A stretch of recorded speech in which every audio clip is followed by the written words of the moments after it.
శ్రీనాథుడు. ఇతడు క్రీస్తు శకము 15వ శతాబ్దానికి చెందిన కవి.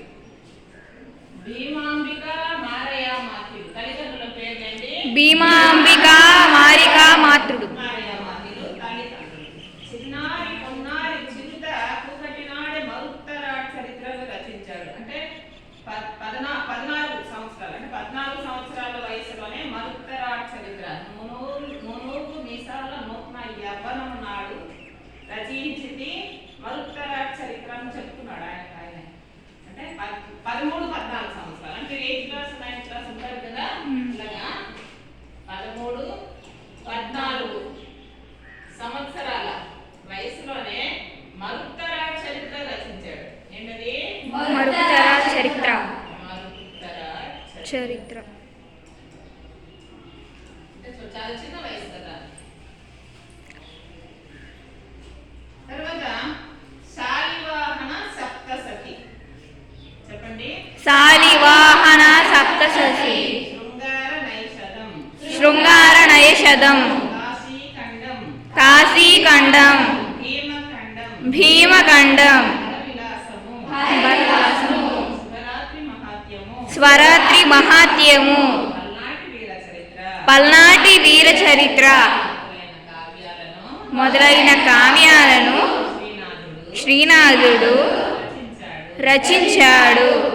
అంతేకాకుండా ఈయన ఎక్కువగా అర్థాంతరన్యాసాల అలంకారంలో రచన చేశారు. అంటే ఆయనకి అర్థాంతరన్యాసాల అలంకారాలంటే చాలా ప్రీతి అంటారు. అంతేకాకుండా ఎక్కువ సంస్కృత పదాలు వాడారు. చాటు పద్యాలు కూడా రాశారు. సిరిగలవానికి చెల్లును తరుణులు 16,000 దగపెండ్లాడం తిరుపమున కిద్దరాండ్రా పరమేశ గంగ విలుము పార్వతి చాలును అనే చమత్కారమైనటువంటి పద్యం ఉంది. ఇంతకుముందు చెప్పాను. పల్నాటి వేరు చరిత్రకు సంబంధించింది. ఆ పల్నాటి చరిత్ర రాసేటప్పుడు ఆయన అలా ఎండలో వెళ్తున్నాడంట శ్రీనాథుడు. ఎండలో అంటే పల్లకిలోనే వెళ్తున్నాడు. బాగా దాహం అయింది కదా. దాహం అయ్యి అక్కడ దిగి మంచినీళ్ళు అడిగితే ఎప్పుడు కూడా లేవు అనేసాడు. నీళ్లు లేవు. అప్పుడు ఆయన అక్కడ శివాలయం ఉంటే అక్కడికి వెళ్ళి పద్యాన్ని చెప్పారట. సిరిగలవానికి చెల్లును తరుణులు 16,000 దగపెండ్లాడం తిరుపమున కిద్దరాండ్రా పరమేశ గంగ విలుము పార్వతి చాలు అని చమత్కారం అన్నాడు. అంటే ఏంటంటే సిరిగలవాడు అంటే విష్ణు అవతారం శ్రీకృష్ణుడి. 16,000 మందిని పెళ్లి చేసుకున్నా సరిపోతుంది. ఎందుకంటే ఆయన భార్య లక్ష్మీదేవి. మరి నువ్వు తిరుపము కదా, నువ్వు తెచ్చినాడు కదా శంకర, నీకు భార్య ఎందుకయ్యా? మేము గంగ లేక చచ్చిపోతున్నాం, మంచినీళ్ళగా చచ్చిపోతున్నాం, మా ప్రాణాలు పోతున్నాయి. నువ్వు పార్వతితో సరిపెట్టుకుని ఆ గంగని మాకు పంపించు అని చమత్కారంగా పద్యాన్ని చెప్తే ఆయన వెంటనే నీళ్ళు వచ్చాయనేసి అనుకుంటారు అనమాట. అక్కడ జరిగింది, నిజంగా జరిగింది అనుకుంటారు. అంతేకాకుండా చిన్న చిన్నరాళ్ళు చిల్లర దేవుళ్ళు నాగులే నాపరాళ్ళు సజ్జ జమున పూలు సర్పములు తేళ్ళు పళ్ళ నాటి మా పల్లెటూళ్ళు అని ఇది నృత్యాలకు రాశారని ఈ పల్నాటి సీమలో వర్ణించారన్నమాట. ఇప్పుడు మనం చెప్పుకునే ఈ కావ్యానికి సంబంధించారు అందాది కూడా.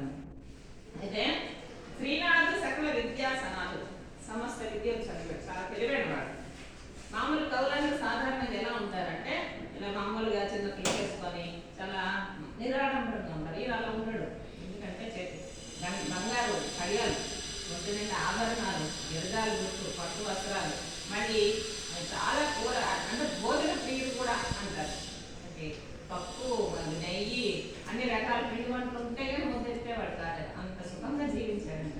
అది ఎంత సుఖాన్ని అనుభవించాడో చివరి అవసర కాలంలో ముసలి అంటే వృద్ధులైన తర్వాత ఆయన తినడానికి లేక అసలు భూమి దున్నేటప్పుడు ఆ నాగల్ని ఆయన వీటి మీద పెట్టి దున్నించారంట. శిస్తు కట్టలేక అన్ని కష్టాలు పడ్డాడు అంటారు. అయితే బ్రహ్మీదత్త వరప్రసాదుడు అంటే బ్రహ్మీదత్తుడు అనే భగవంతుని వరప్రసాదంలో జన్మించిన వాడు. నిరంతరం కూడా ఈశ్వరార్చన కళాశివుడు, ఈశ్వరుని పూజించేటువంటి కళాకారుడు. అంటే ఇప్పుడు మన సాహిత్యంలో కూడా లలిత కళల్లో సాహిత్యం కూడా వస్తుంది. కొండవీటి రెడ్డి రాజుల ఆస్థానకారి, రెడ్డి రాజుల యొక్క విద్యాధికారి, ఆస్థాన కవిగా ఉండేవాడు. ఆస్థానం ఎవరు? కొండవీటి రెడ్డి రాజు. గంగకోమటి వేమారెడ్డి ఆస్థానకారు. ఎవరు?